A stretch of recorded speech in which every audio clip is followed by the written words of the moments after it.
Hi everybody, thank you for your patience waiting. My name's Amma, and we also have Clodagh here. We're both clinical medical students at Oxford. And as you guys know, today we'll be having a talk by Professor Najib Rahman, who is a professor of respiratory medicine at Oxford. Before we get started, just some housekeeping and introduce yourself into Oxford as well. Some of you have joined us before, but if you haven't, Step into Oxmed is a student-run outreach and access initiative at Oxford Medical School. So what we do is talks like this and also clinical skills workshops, personal statement workshops, and Instagram posts just to help people that are thinking about studying medicine but aren't quite sure where to start. So in terms of housekeeping for today, this will be recorded. So for that reason, everyone's microphones and cameras will be automatically turned off. Same with the chat, you won't be able to access the Teams chat option, or you might be. It should be turned off, but there's a Q&A section. So if you have any questions or anything you want to say, you can put it there and you'll be able to see it there. And I also put in a safeguarding notice into the chat as well. Everyone should have the opportunity to participate in these talks and feel safe. And if you have any issues, there's an email there that you can reach to let us know what you're thinking. So I won't hold us up anymore. I think, Najib, if you're ready to go, just get started. That's fine. Amma, Clodagh, can I just ask, can I ask the audience questions or no? Presumably not, because you've muted everything.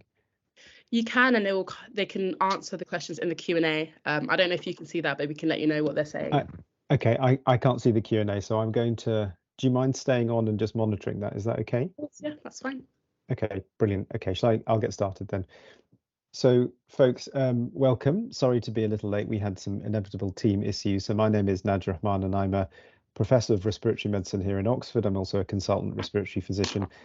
And actually, I have the privilege of teaching Clodagh. She's one of my medical students and is really excellent. So I should say that before we start. I'm going to give a talk today about my subspecialty area, but I'm not trying to convince you to be a respiratory doctor, nor am I trying to persuade you that this is the most important thing to learn about. I think this area, however, does give some information about how we approach medicine. So we think about people's diseases, we think about their symptoms, and then we have to understand physiology and how things work before we can go on to treat them. And I think this is a pretty good example of that. So I'm just going to run through a few things in my particular area, but as I've said, I'm not trying to persuade you to study this particular area. Okay, so this is what I'm going to cover in the next 30 minutes or so. We're going to talk about what the pleura is. That's my area of expertise. We'll talk about its normal function. We'll talk about what can go wrong. We'll then move into why that going wrong results in the symptoms in terms of physiology in the patient, and then how that improves our understanding and our treatment of the patient, trying to really sew together the idea that we need to understand normal function and normal physiology before we can offer decent treatments to our patients. So what is the pleura? Well, it's the area of the world I specialize in, and it's a very thin membrane that overlies the lung and underlies the chest wall. So it's that membrane between your ribs and chest wall. And normally speaking, it's what we call a potential space. That means it's not a real space most of the time. It's in fact very small indeed. And I'll just show you a few pictures. I should actually, Emma, just say that I'm going to show a few semi-surgical pictures. I just wanted to put that up as a trigger warning in case people find that distressing. It's nothing horrific or horrible, but I just wanted to make sure that people knew that that was coming down the line. This is not one of the horrible pictures. This is just a drawing. So here, can you see my pointer, Emma? You can see that okay? Or no? No. Okay, hang on. I'll grab a laser pointer. Okay, you should see that now. Yeah. Okay. Yeah. So this is the bit of the body that we're talking about here. So in this little schematic, this pink thing is the lung. Around here are the ribs, and between the lung and the ribs is this little membrane, and you can see it here. So on the outside of the lung and on the inside of the ribs are two membranes, and between the two is the pleural cavity. So this is the area of specialization that we'll talk about in the next half hour. This is what it looks like in cross section. So if you imagine the patient is lying on their front, so here's the heart at the front, here's the spine at the back. This is exactly how we would do a CT scan, for example. And you see that the lung, with all its vessels that go into it, it is surrounded by the pleura on both sides, and also the heart here is also surrounded by the pleural membrane. And that's what it looks like on a CT scan. So this is a CT scan from a real patient. I've done it upside down actually, so they're lying on their back, but just here is the spine, here is the heart, and here is the lung. And actually here in normality, you don't see anything in the pleural space at all because it's a potential space and there is nothing there. So my first question then is, what do you think the normal function of the pleural space is? Let's have some suggestions.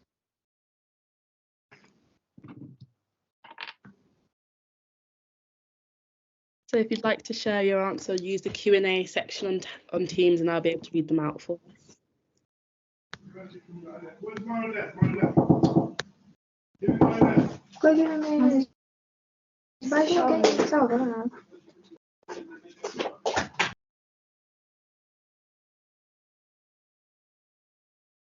I'm just seeing if my Q&A comes up on my phone actually. Let's have a look.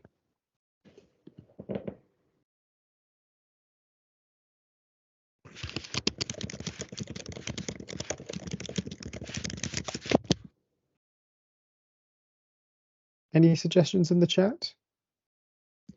Nothing so far. Is everyone able to access it? Should be. I've put the question into the chat, so if you just respond to it.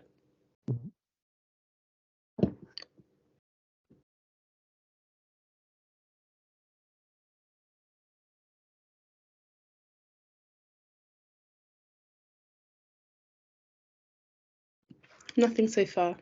Okay, no worries at all. All right, well, I'll perhaps not do Q&A just because I think it might be a little bit clunky in the way that we've set this up.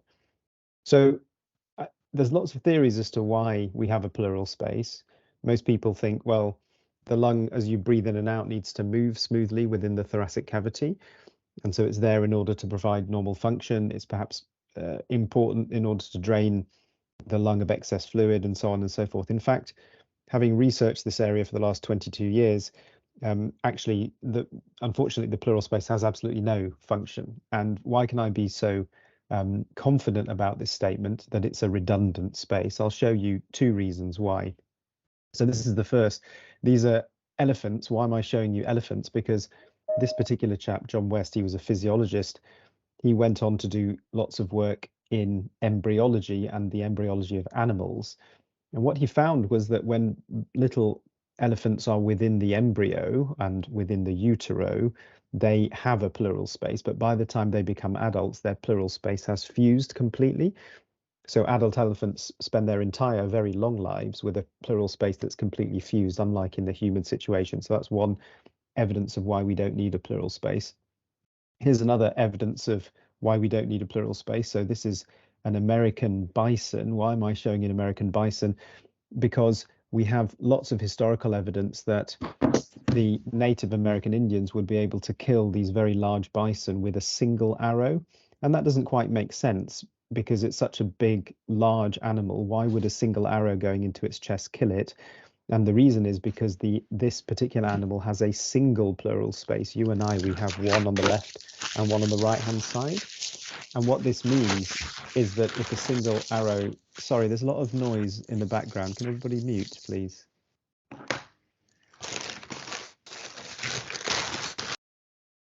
Thank you.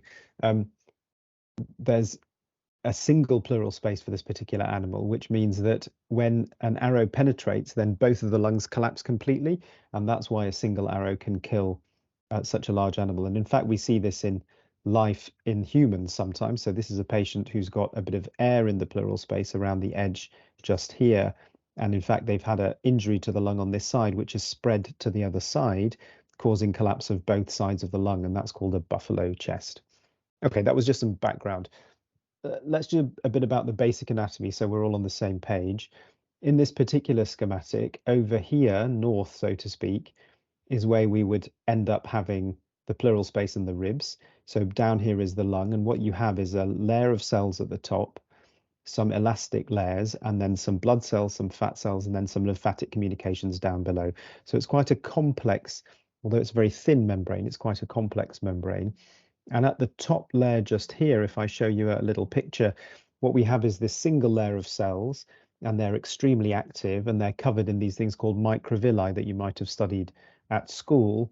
And that's what these look like. So this is a mesothelial cell in an electron micrography. and it's got lots of these little hairs that push out, and it's very metabolically active. So it's definitely doing something, and we'll come on to what that might be in a second. Now, I can't ask you these questions, but we should think about how much fluid do you and I have in each of our pleural cavities, and then more importantly, how would you measure it? How would you do an experiment that could tell me how much fluid you have in your cavity or in my cavity? And in fact, these experiments have been done. So in this particular experiment, what other people did, this is a chap who's out in Belgium. He took patients who were undergoing an operation in which we needed to open up the chest. He popped in some fluid which had a known amount of a tracer material, and then he sucked that fluid out again. And by looking at the difference in the concentrations, he was able to calculate how much fluid was there before he went in. And in fact, he calculated that there was a teaspoon in each side of the pleura, so just 8 mils of fluid, very, very small amount. So normally speaking, we have a very small amount of fluid in each thoracic cavity. And so if there is fluid there, then there must be a way to drain the fluid away. And so we then asked ourselves the question, how much fluid can the pleura drain on a daily basis? And indeed, how would you measure it? That's a much more difficult question to answer. And in fact, these experiments have been done, but were unethical experiments, unfortunately. So this was just between the First and Second World Wars. And they took soldiers and placed a tube into their chest. And then having placed a tube into their chest, they then poured fluid in and did x-rays and looked at how much fluid they could put in before the x-ray became abnormal. And it turns out that you can put quite a lot of fluid into the pleural space and the body drains it away extremely effectively. And in fact, if you exercise, then you get even less fluid in the pleural space. How does that occur? Well, that occurs through this called the pleurolymphatic communication. So that's a big hole inside the pleura that allows a lot of fluid and lots of material, including cells, to go through there. And this is what it looks like at electron microscopy. So you can see some red cells in here. There are these big holes inside the pleura that allow what we call bulk flow of fluid and of materials away from the pleural space. So it's clearly designed as some form of drainage capacitor in some way. And this is a little schematic of how it works, basically speaking. So on this side here, you've got what we call the parietal interstitium. So this is on the rib side and this is on the lung side. And essentially you have these large stoma that allow fluid to drain away. So fluid is produced from the capillaries, a bit like the kidneys produce a little bit of fluid by filtering the capillaries. A little bit of fluid is produced in the pleural space. And then also on the rib side, you get a lot of fluid flowing back and draining all that fluid away. So pleural effusion, which means fluid in the pleural space, that means a large amount of fluid that's causing difficulty in breathing. This will occur, obviously, when your fluid formation is greater than your fluid drainage. So is it normally increased formation or decreased drainage? In fact, it is normally decreased drainage rather than increased formation. And the reason is that you normally produce just a few mils of fluid per day, but your drainage capacity is extremely large. You can drain up to 1 or 2 litres per day. So let's just bear that in mind as we start to talk about patients who've got a problem with fluid in the chest.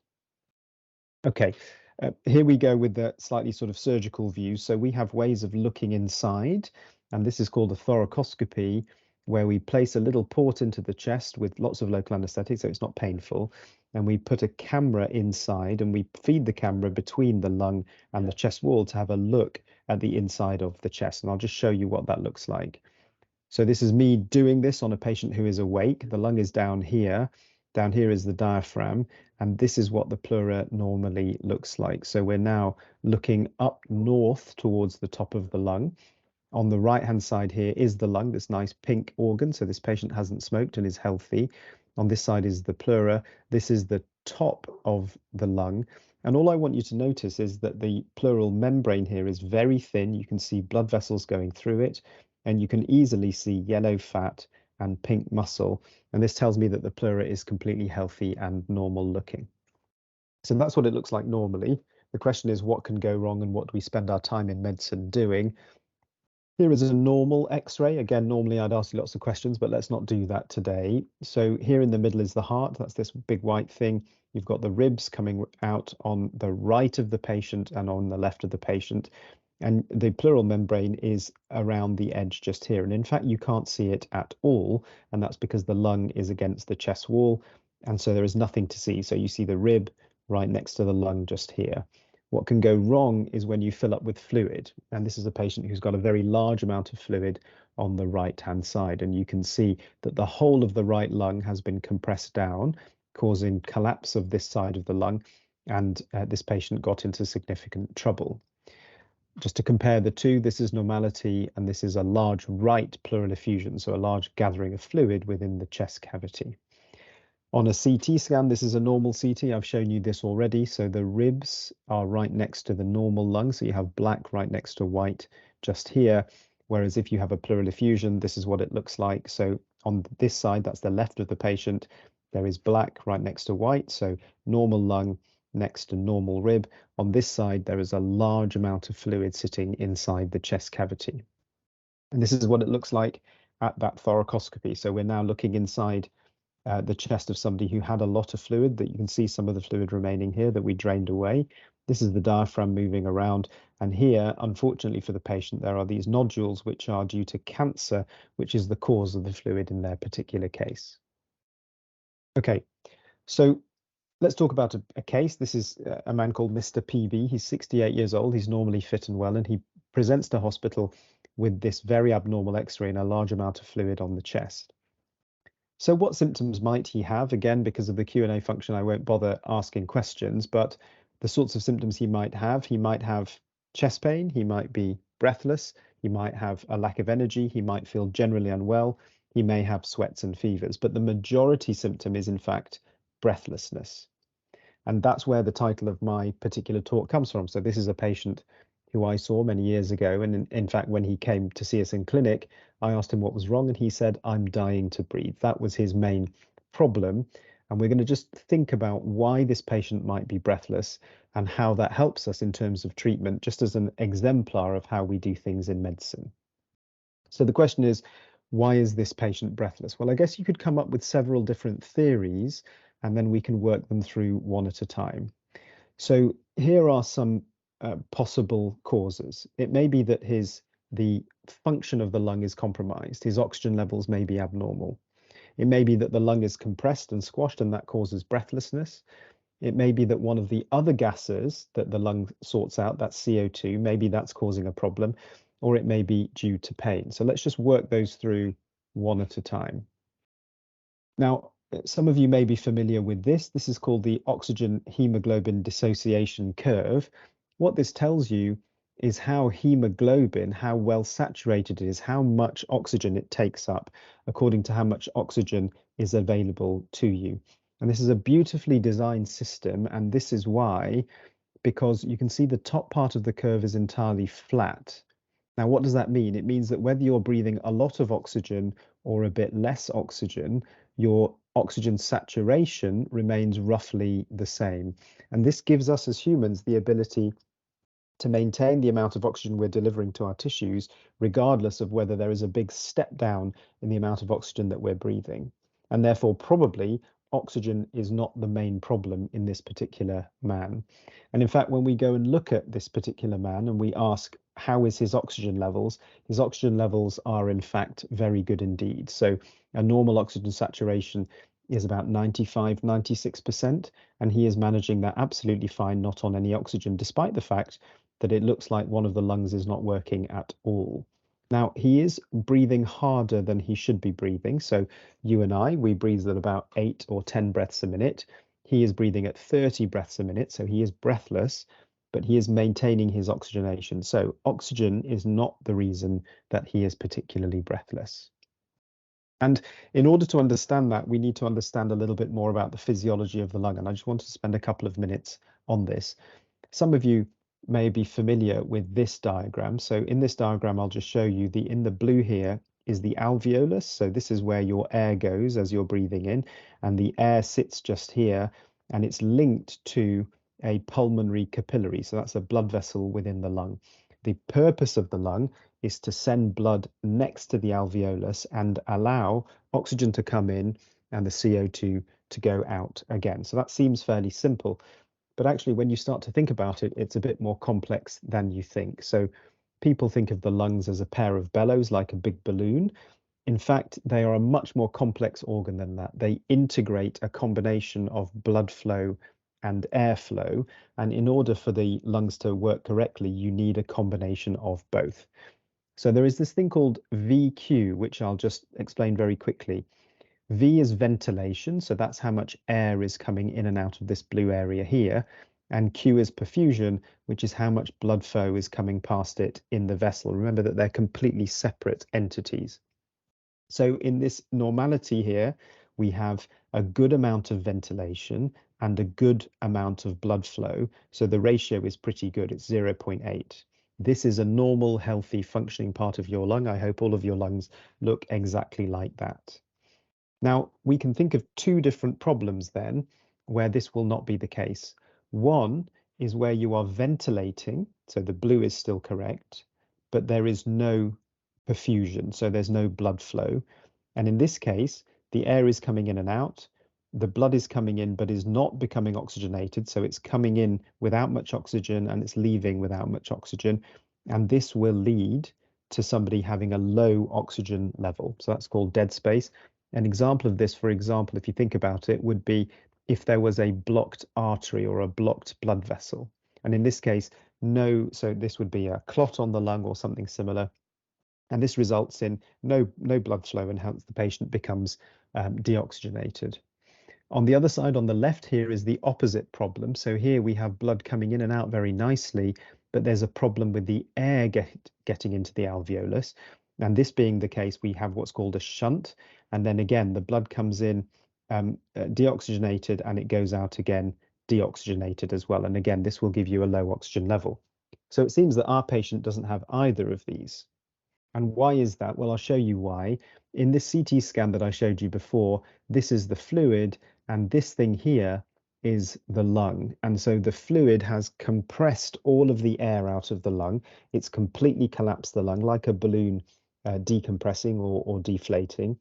And what this results in is a lack of the ability to move air within the lung, but also a lack of the blood flow within the lung. So instead of the blood going to the right lung here, it goes all the way here to the left lung instead. And this means that of these, it's neither this one nor this one. You've just pushed all of the blood flow and the oxygen to the other side. And because of the way that we're designed, we can live with one lung without any difficulty at all. So that's the reason that he is not having a low oxygen level.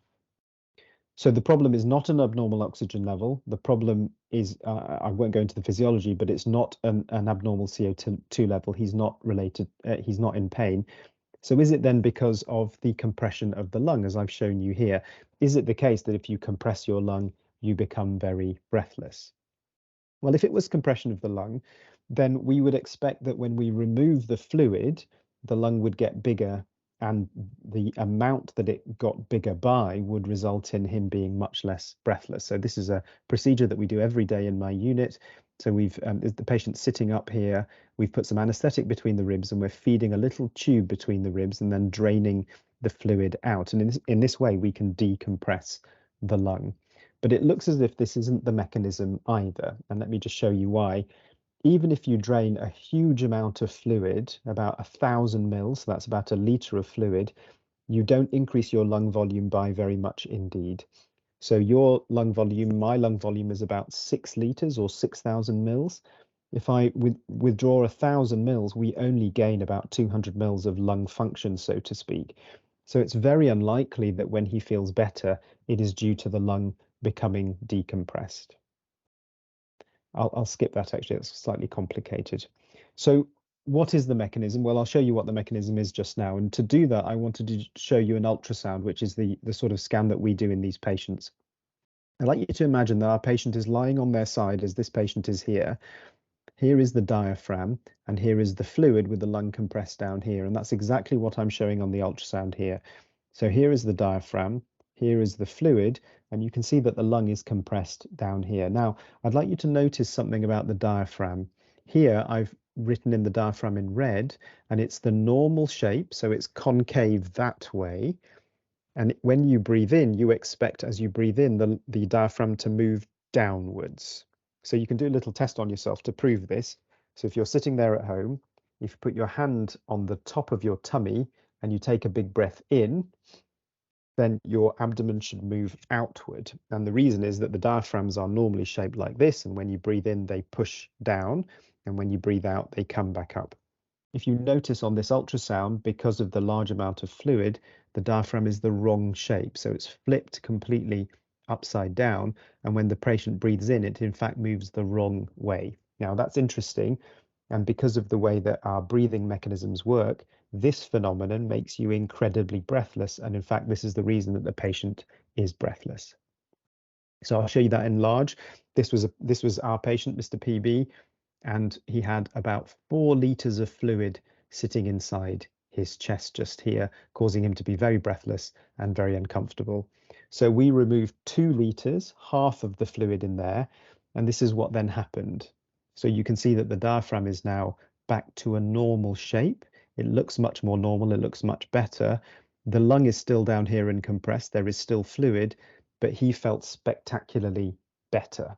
And that's important because from this, we decide that the reason that these patients are breathless is because of effects on the diaphragm. It's not to do with oxygen, so oxygen isn't going to help. It's not to do with compression of the lung, so completely expanding the lung isn't going to help. We need to remove some of the weight from the diaphragm, and their dyspnea or their breathlessness is all to do with weight on the diaphragm. And I just wanted to show you what that looks like. So on an X-ray, we see that this lung is full of fluid. What we don't see on the X-ray is the profound effects it's having on the breathing muscle, the diaphragm here. So this is the same patient looked at with X-ray and then with CT. On the right of the patient is the normal lung. And on the left, you can see an enormous amount of pleural fluid here. And here you can see what a profound effect it's having. So here is the diaphragm on the right. Here is the diaphragm down here on the left. And in fact, if you look really carefully, the ribs here, if you look at the distance between the ribs here and the ribs here have been spread apart, and it's the pressure of the fluid that is causing the problem. Now, why am I telling you all of that? Because that's important for how we treat these patients. So when this patient comes to see us, rather than trying to give them oxygen or drain all of the fluid away, what we do is we just relieve the pressure on the lungs. And in order to do that, we drain a bit of fluid away, 500 mils or a litre, even if there's 3 or 4 litres, and that can give them immediate symptom relief and we can get them home. That means that rather than admitting them to hospital, sticking a drain in, we can relieve the breathlessness and then work out what's causing all of their pain and breathlessness with a number of other investigations which we can do later down the line. Okay, that's the end of my first part of my talk. Ame, do you want to come in and see if there are any questions? Yes, if you do want to use the Q&A function for interactiveness, you can. I think there was a bit of a lag at the beginning, but there are some questions there now. Okay, let's see. Someone's put in the Q&A section that they're learning about this in school currently and what would happen if somebody smokes. How is, I guess, the pleura and the lung affected? Yeah, okay. So thank you, Amma. So point number 1, nobody should ever smoke ever. I mean, that's fairly straightforward. I say that as a respiratory doctor, clearly. What would happen? So smoking, because the smoke that you inhale gets all the way to the edge of the lung, it doesn't officially affect the pleura itself, but it does affect the lung very profoundly. And I guess there's 2 ways in which it would affect my part of the lung. Number 1 is cancer. And unfortunately, lung cancer is very common in people that smoke. It's the most common cancer in this country, and it's the most common cause of cancer death in this country. When you have cancer that's caused within the lung itself, here, for example, it's very common that it unfortunately spreads to the edge of the lung and spreads to the pleura. So in fact, that video that I showed you was of somebody with metastatic or spread cancer. So it can cause big problems that way. The other problem that smoking can cause is smoking is very commonly associated with heart problems. And if somebody's got a major problem with their heart, they've had a heart attack, then the pump of the heart does not work well and they get something called heart failure. In heart failure, one of the main manifestations is in fact fluid in the lung as well. Great. And then another question was, what kind of fluid is the pleural fluid? Yeah, it's a great question. So in you or I, it's called an ultrafiltrate. So it's the same as urine, more or less. It's a very dilute urine. It's a very boring looking fluid. It doesn't have cells in it. It's got a low protein level. When you start to get abnormalities that cause more than the normal pleural fluid, then you can get, for example, tumors secreting, or the pleural membrane that I showed you, that can become much more boggy. It can become much more leaky. Then you can get very high protein fluid. So that's one area. So you can have simple fluid, you can have lots of high protein fluid. And then the other area that you can have is infected fluid. So occasionally we see people with fluid that's completely infected. So it looks like pus, more or less. That's a very large abscess within the chest, and that can be very nasty too. Great. Should we take one last question before you go on to your next part? Sure. Someone says, just wondering from the perspective of a respiratory doctor, what are your opinions on vaping versus cigarettes and the proposed vape tax? Yeah, it's a really great question. So I think this is complicated in some ways and simple in other ways, and I'll just explain why. The simple bit is that smoking is bad for you. So smoking cigarettes, smoking fags is really bad for you. You shouldn't be doing that. So don't smoke tobacco, nice and easy. A single puff of a cigarette contains about 110 different toxins. Every time you take a suck on the cigarette, you're inhaling those into one of your most delicate and critical organs. So should people smoke cigarettes? Absolutely not. That's very easy. So as a respiratory doctor, what would I prefer you were breathing? I prefer you were breathing nice, fresh, clean, non-polluted air. It's very straightforward. Now, vaping is somewhere in the middle of those two. I should be really clear. Do we know that vaping is safe? We absolutely do not. And I'll come back to that in a second, but we don't have the long-term data that vaping is safe. So the studies that show that smoking causes lung cancer and heart disease and stroke, it took about 30 or 40 years for us to get that information. So the original studies were started in the 1940s, 1950s, and we only got that information out in the 1970s and 1980s. Vaping, to my knowledge, has been started about 10 or 15 years ago. So we're not far enough into the vaping epidemic to know whether it causes major problems. Is it possible that vaping causes horrendous lung cancer? It is perfectly possible, but we won't know for another 10 or 15 years. So that's my first point. Now, what about do we use vaping in medicine? Actually, we do sometimes. And the reason is vaping is a good way of getting people off cigarettes. So if I have a patient who smokes and who is addicted to nicotine, I'll come back to that in a second, then suggesting to them that they vape instead of smoking is a good thing to do. And most of the respiratory doctors I know would agree with me in that. However, the other way round, so somebody who doesn't smoke, encouraging them to vape is a really bad, unethical thing to do. Let me just come back to nicotine, if I may. Sorry, I'm getting on my soapbox now, but I might as well. Nicotine is incredibly addictive. Nicotine has an addiction value that's a bit higher than heroin. So it's not surprising that when people get hooked on it, they find it very difficult to stop. However, a vape compared to a cigarette, I told you a cigarette has 110 toxins. A vape, if they're legally bought and regulated, have 2 or 3 such toxins to our knowledge. So it's clearly much less bad for you than smoking cigarettes.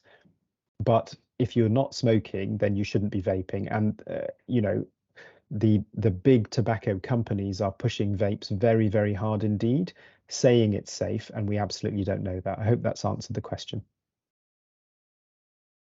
Great, thank you. Okay, good. How long have, so shall I just go on for another 10 minutes or so, and then we can take some more questions? Is that all right? Yep, sounds good. Okay, fine. So I'm going to give you, I've talked about fluid in the pleural cavity. I'm going to give you another little aspect here, a load of hot air. Now, here's an X-ray. This side is normal and this side is not normal. And what you can see in this particular X-ray is here, these little white areas are the small little vessels that sit within the lungs. And you can see they go all the way out to the edge just here. Whereas on this side, there are vessels here, and then they suddenly stop, and there's a line just here. If you flick your eyes from this part to this part, you can see this part is much more black. And what's happened here is that the lung has collapsed. And instead of it being replaced by fluid, it's been replaced by air. And this is called a pneumothorax, or air inside the thoracic cavity. So let's just talk about that a little bit. So where did this air that you've seen here, where did it come from? So it could have come from lots of places. Could have come from the trachea, could have come from the main bronchus, could have come from the alveoli, it could have come from the esophagus. So the esophagus sits down here, the main bronchus is here, the trachea is here.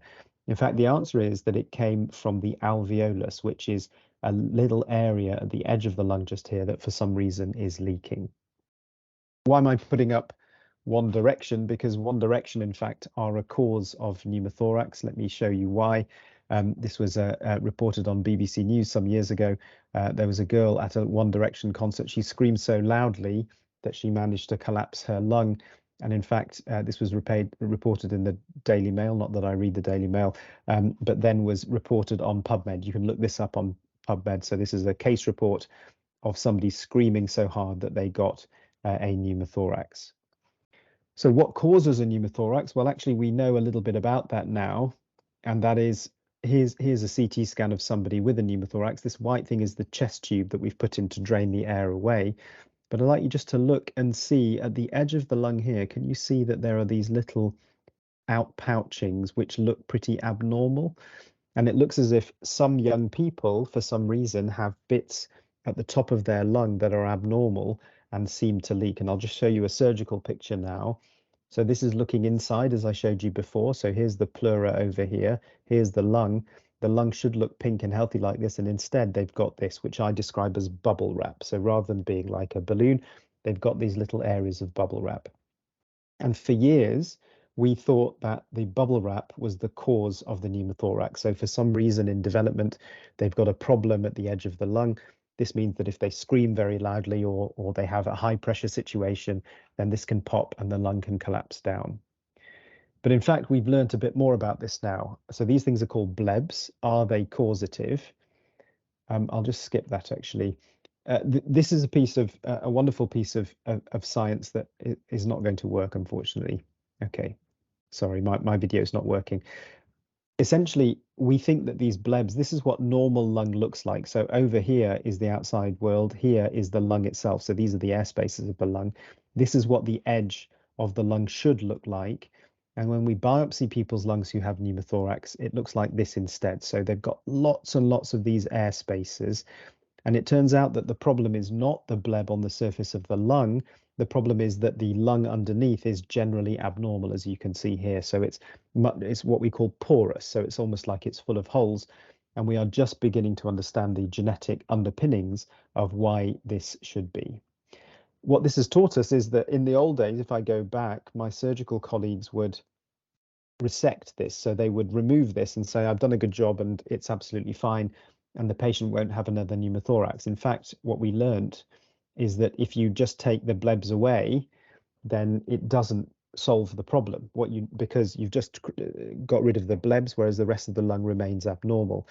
So what we do now is we try and stick the lung to the chest wall in order to stop the lung falling down. So we obliterate the space like the elephants have had done, and we stop that happening. And I'll show you how we do that. So this is me with one of our patients, and what we're doing is we're spraying in magnesium silicate or talc.